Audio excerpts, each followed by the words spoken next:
But first, let's hear it for the big guy all the way from Oklahoma City, Mr. Jimmy Parker.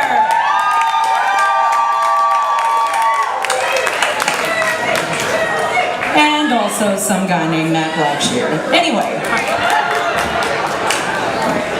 I'm kidding. I started this whole comedy thing with Matt, and I would not rather steal the spotlight from anyone else.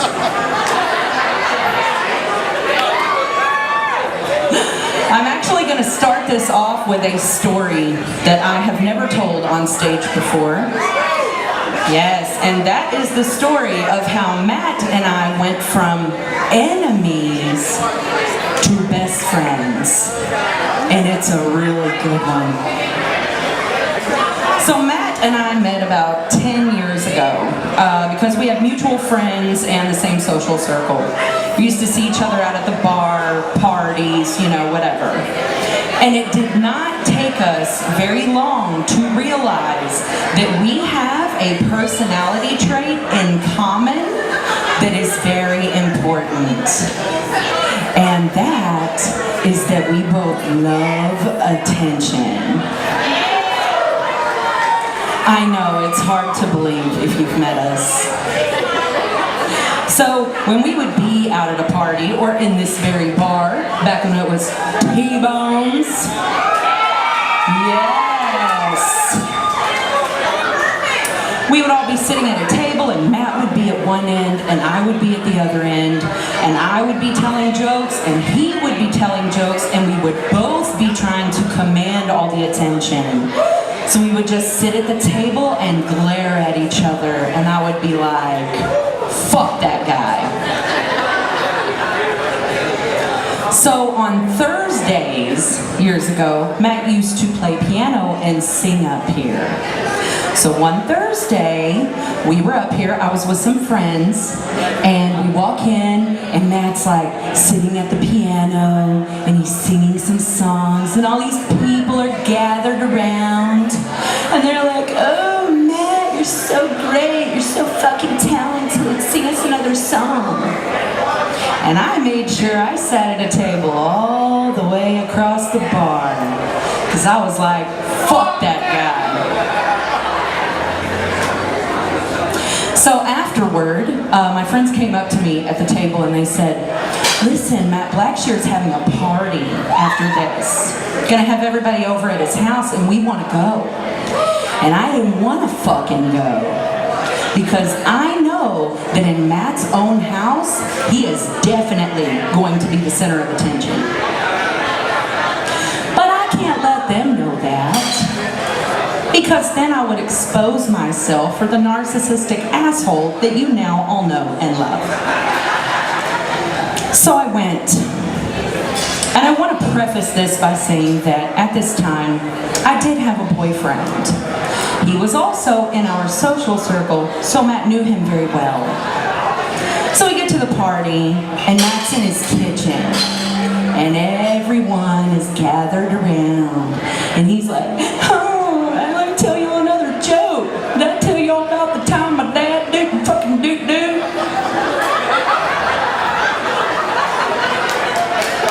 And I made sure that I sat in the living room by myself, because I was like, fuck that guy.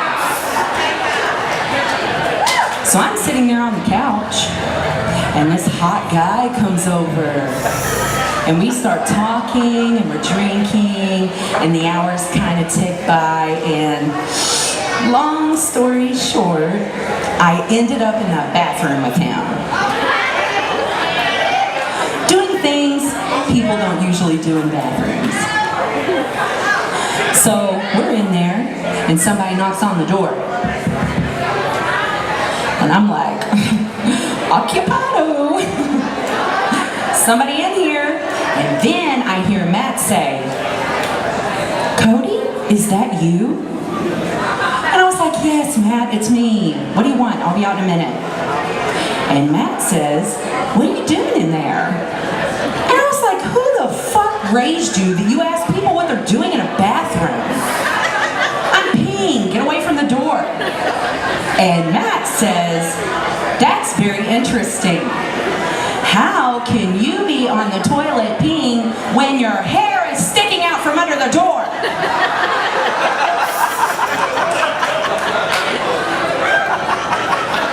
So I try to get up, but I can't because Matt is on the other side of the door on my fucking hair. I was like, get off my hair. And he does. So I stand up and I panic. I'm looking for a window. I'm just gonna throw this dude out, okay? I don't want this fucking headache. But there's not a window, so I'm like, fuck it. I'm gonna face the music. And I open the door.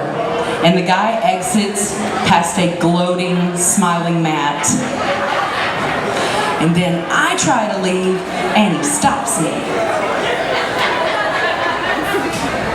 And he says, my goodness, what a pickle you're in. I know something about you now, Kodi. And I was like, Matt, don't be a motherfucker to me. You're always a motherfucker. Just don't say anything. Be cool. Don't tell my boyfriend. I'm fucked up, you know? And he says, maybe I will, maybe I won't. I guess we'll find out. So for the next 3 months, every time I run into Matt, he's like doing this really obnoxious shit like winking. Or walking by me and calling me a dirty slut. And when I was with my boyfriend, I would be like, man, shut the fuck up, be cool. And he would say, okay, if you buy me a drink. So for months, I was being manipulated and blackmailed by him, and also supporting his booze habit. Until one day, I broke up with the boyfriend.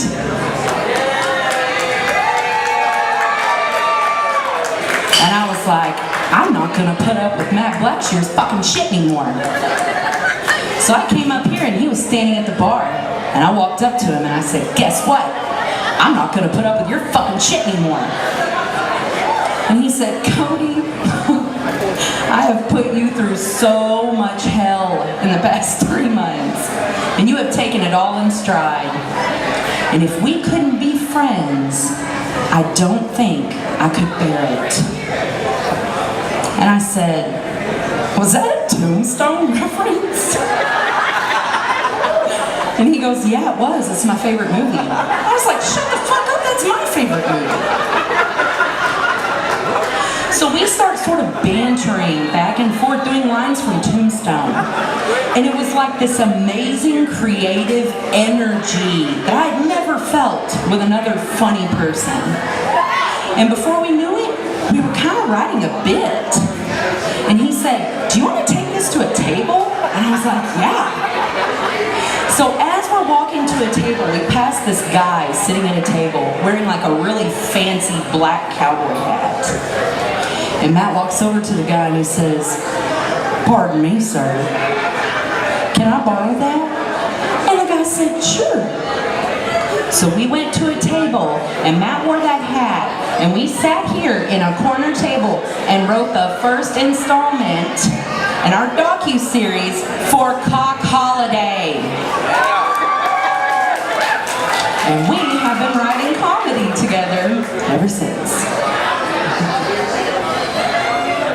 Super stoked to be doing a show here at my favorite bar, Tupelo, Denison. Yes. Yes. Micah and Audrey have done a great job with this place for the past 3 years. I know when I heard that they had new owners up here, I was like, I'm gonna go break them in. So I came up here, and it was pretty early in the day. And I introduced myself, and we had a conversation, and I remember Audrey was wearing yoga pants. Yoga pants. So a couple of nights later, I'm standing in line at the grocery store here in Denison, and I see this tiny Asian woman in front of me wearing yoga pants. And I was like, I know that ass. That's Audrey. And I'm not really like a handshaker or a shoulder pepper. I'm what some people would call overly affectionate. I'm a hugger and a kisser, and if I feel like we're cool enough, I'm an ass grabber. So I did. I reached over and I was like, beep, beep. I'm gonna give her a little goosey goose, you know? So she turns around to face me, and guys, for like a split second, okay? Like half of my alcohol-drenched brain was like, maybe that's not Audrey.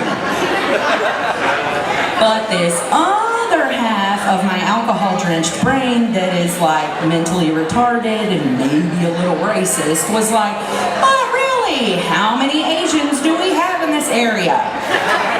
Of course it's her. So I try to make small talk, you know? What's on the counter? What's she buying? Because that's my fucking business. So I look down, and among the grocery items, I see a bottle of wine and a box of Super Plus tampons. So I said, ugh, that's rough. I have to use those too.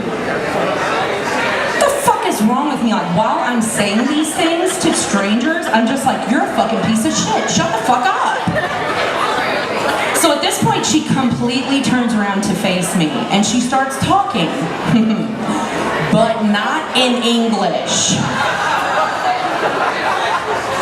And like absolute horror like washes over me, okay? And my body does that thing where like your heart drops into your stomach and then your tank goes numb.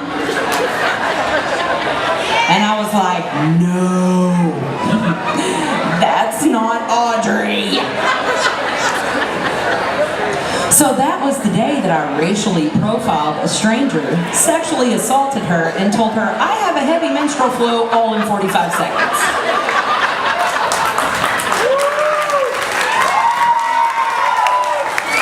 And that story should tell you everything you need to know about Kodi Wynn.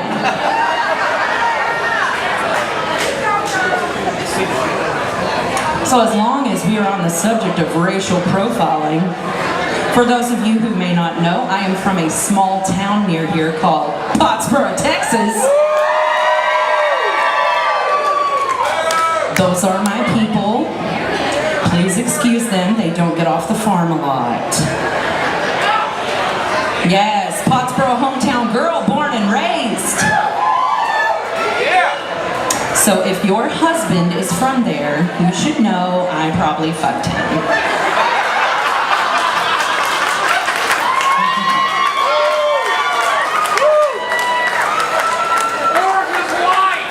In a truck, in a field, while Leonard Skinner was playing, and 2 Keystone Lights sat in the cup holders. I'm sure he would tell you it was very romantic. So yes, I do love my hometown a lot, but Pottsboro is known for a few things, isn't it? Yeah. Got your high school football. Go Cardinals! Got the beautiful Lake Texoma. Got a lot of churches out there. They really like Jesus out in Pottsboro. And you've got your racism. Come on, y'all know this shit is true. Some of y'all out there don't like Pottsboro. That's okay, I probably fucked y'all too. I just didn't tell anybody.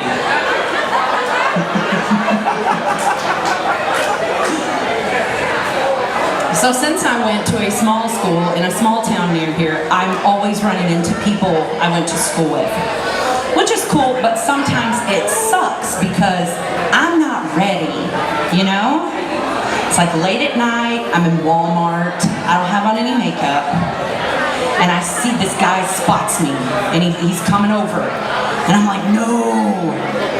And I'm like trying to hide, you know, I'm just picking up stuff out of my cart and doing this. Pretty soon he's standing right in front of me, and I've just got a box of Monistat over my face. And he's is that you? And I'm like, yes, Billy Bob, it's me. And he's like, how you doing? How's your mama? That's how they say hi out there. I'm like, everybody's doing good, you know, how are you? And he's like, oh man, just doing the church and family thing, you know, living the dream. I'm like, cool, cool. And he's like, hey, you know a lot of people, huh? Maybe you can help me out. If you know anybody who's looking to buy a boat, hit me up. Me and my wife are looking to sell one of our 5 boats to send our kids to modeling school, so, you know. And I just stand there profusely sweating because I am really fucking stoned. And I can't remember if he's a cop now or not. Like, I know I saw on Facebook that he has like a grown-up job now. And I remember he was really racist in high school, so I just assumed he became a cop.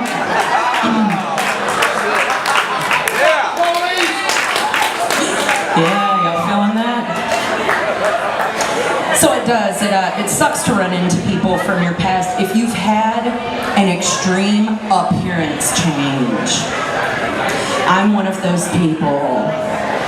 I am literally 5 times the size I was in high school. Fucking babies, man. Do any of you moms ever feel like your post-baby body just looks like a giant 8, the high school version of you? God, like I used to be so hot. I had perfect, perky little tits. Now, after 2 consecutive pregnancies and 3 years of breastfeeding, my areolas look like baloney. And my tits are longer than a night in jail.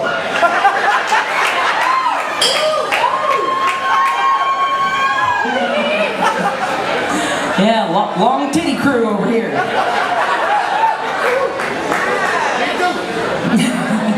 Jimmy too.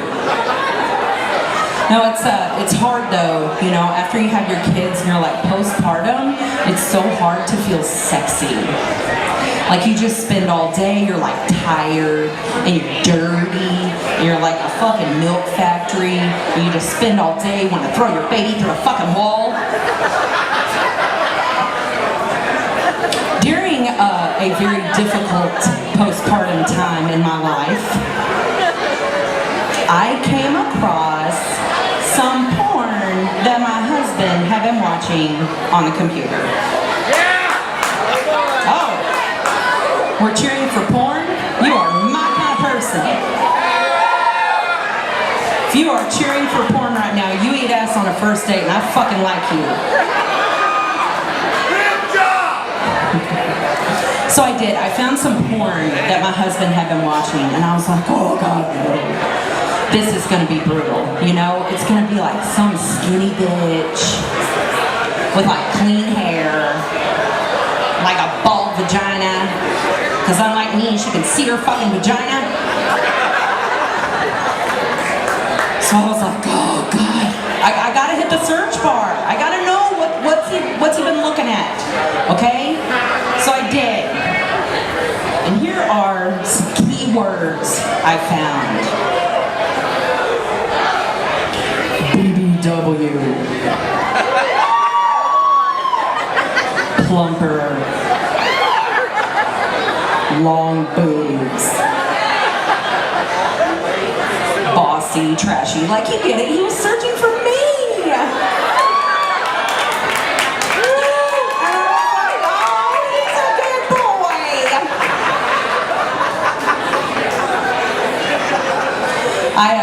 I love being married though because this is not for dating.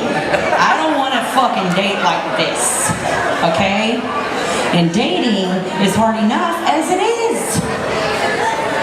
Dating is essentially just a time period over which you learn more and more things about a person until eventually you fucking hate them. Ladies,